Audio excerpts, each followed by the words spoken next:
One of the things that talked to the team about is there's a lot of things to be learned from our season. You know, what every season comes down to is a play here and a play there. And the problem is you never know when those plays are coming up, so you got to be prepared to play every play, regardless of the circumstances and situation in the game. You got to execute. You got to get 11 guys to execute.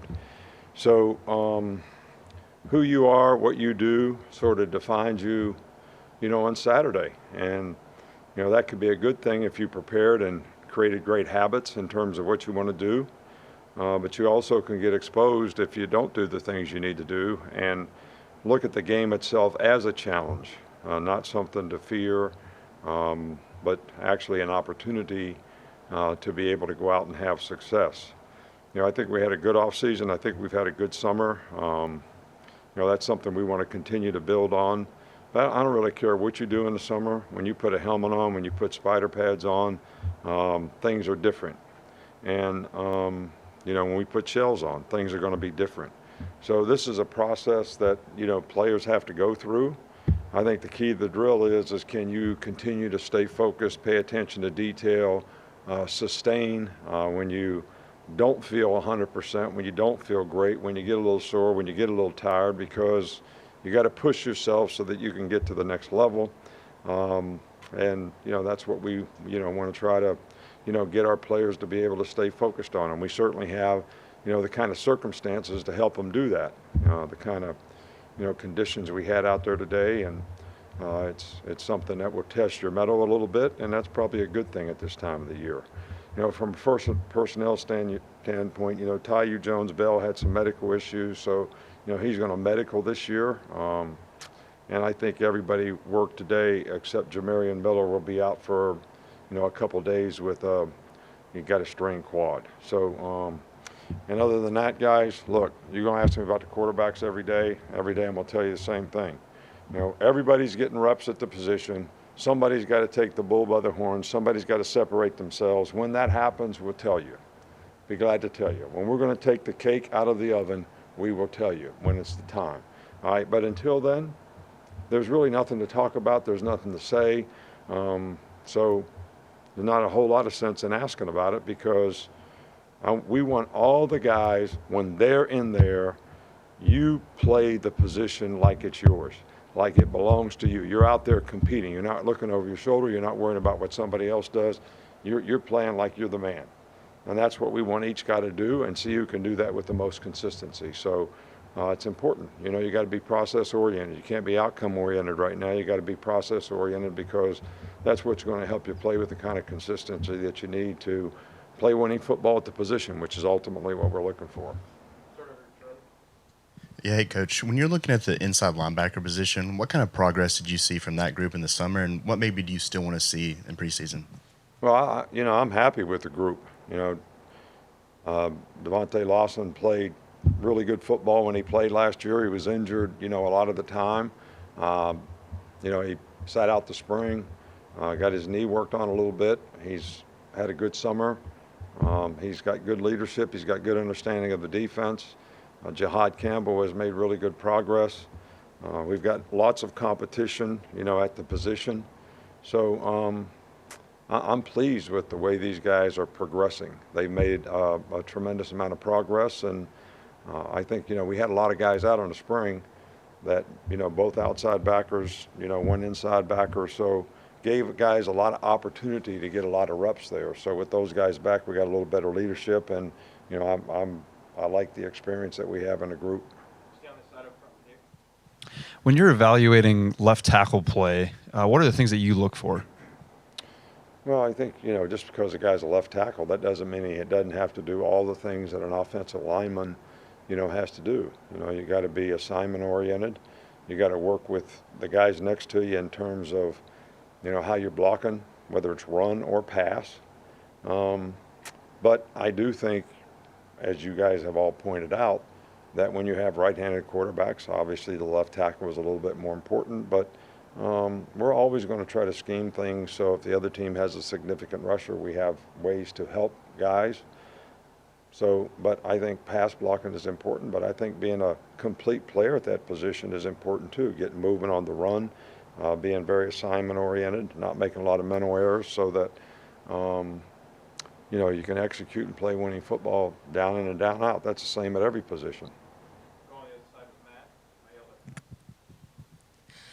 What have you seen from your tight end room since spring, and then what do you want to see from them in Yeah, camp? tight end group has made really good progress. CJ has been a really good addition to that group. He's got maturity, he's got experience, he's got size, he's got good hands, he's pretty good in the passing game, he's a pretty decent blocker.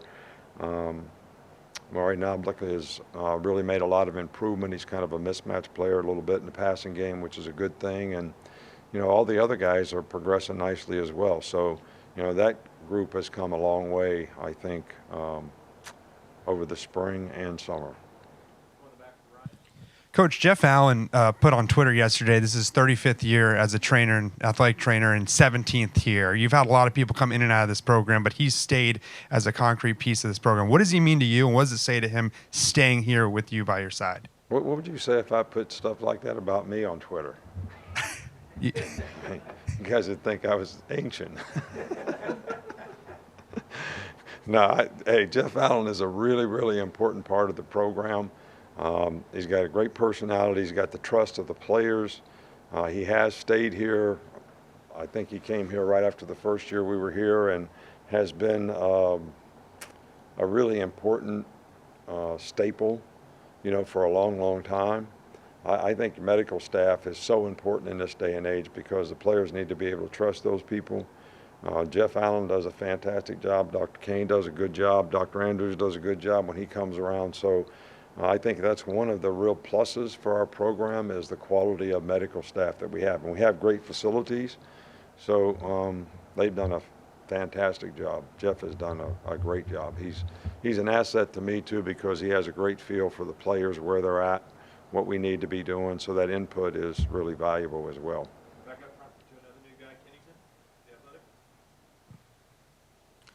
How have you seen Jace and Roydell continue to establish themselves as leaders in the running back room, and what is the next step in each of their developments? Well, I actually think there's 4 guys in the running back room that has really done a good job. Jace has been a really good leader. Roydell has always, set a really good example. He's a good special teams player as well as a good runner. Loves to play on teams, loves to do whatever he can to help the team. Jace has really stepped up and set a good example. And, the 2 young players, Justin and Jam, have done really, really well too. And, of course, we have a new addition, the new freshman, but he's probably a little bit behind the other guys just from a learning curve standpoint. But I like all those guys. I think they all have great attitude, and I think that's one of the strongest positions from a depth standpoint on our team. You brought in Jalen Key from UAB. He's a guy that kind of played a little bit in the box over there, but he also can play deep. Just what does having a versatile guy like that do for the secondary? Well, I think we needed a couple versatile guys in the secondary. I like the 2 guys that we're able to add. Jalen is learning the system, but he is an instinctive player. He does have good size. I think he can play in the deep part of the field, and I think he can play in the box. I think that he's learning, but he's got a great attitude, and he's smart. And I think the experience that he has, because he has played before and played some games at this level in the SEC, will really help him develop. And I think he's going to be a guy that can really help us and contribute. I'm not sure exactly what role yet. We moving a lot of guys around to different positions, but trying to find the best 5 guys to sort of play the best spots in the back end.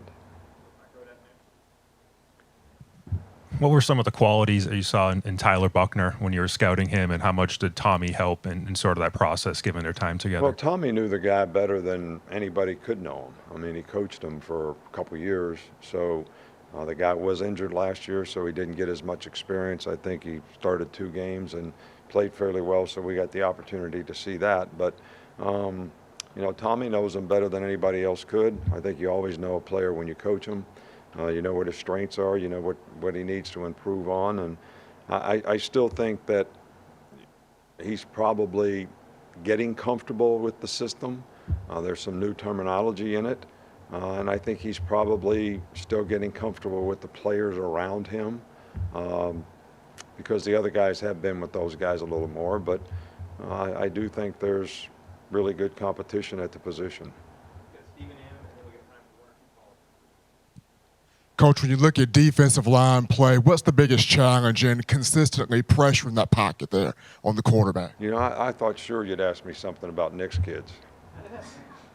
Because when we were at Nick's kids, you asked me a football question, so I thought when we were asking football questions, you would ask me about Nick's kids. No?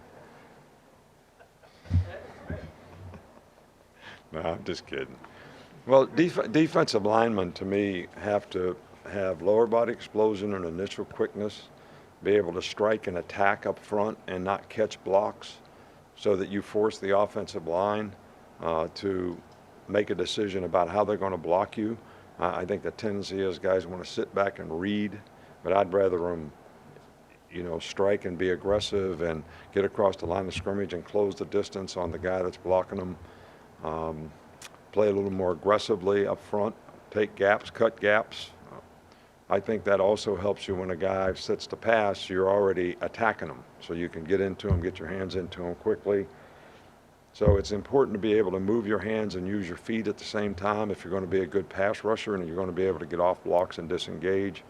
So that's something that we always look for. And can the guy finish on the quarterback? You know, lots of times you see guys, they have a good pass rush, but then they can't get the quarterback on the ground. And there's a lot of really good athletes playing the position, so that's really challenging for a guy to be big enough, strong enough, physical enough to play in a defensive line and still be athletic enough to finish on the quarterback. So those are some of the qualities that we look for. And you got to be tenacious. I mean, you got to be instinctive too. Everybody asks all the time, what is instincts? Well, when do you get off a block? If you get off too soon, the back cuts. If you get off too late, he's gone. So, like I told you guys before, you can teach somebody how to swing a bat. You can teach them what the strike zone is. You can't teach them it's a good pitch to hit from the time it leaves the pitcher hand to get to the home plate. They got to figure that part out on their own.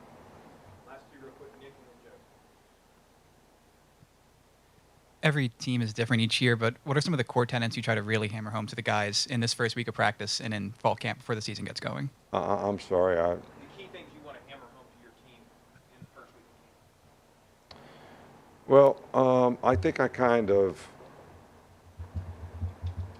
mentioned this earlier when I talked at SEC Media Day about talent is not enough, because at some point in time you're going to meet the person that has the same amount of talent that you do. So if you don't have the right mindset to go with that talent, which means you got resiliency, you got work ethic, you got perseverance, you can overcome adversity, you got discipline to pay attention to detail, do the little things right, so that you can execute at a high level all the time. So you're going to take advantage and bring your talent to fruition. But I also think having humility is something that's important, because if you have humility, you know there's a better way. So you're always looking for a better way. So you have tremendous gratitude for the people who are trying to teach you, whether it's your parents, your teacher, your coach, whoever it is.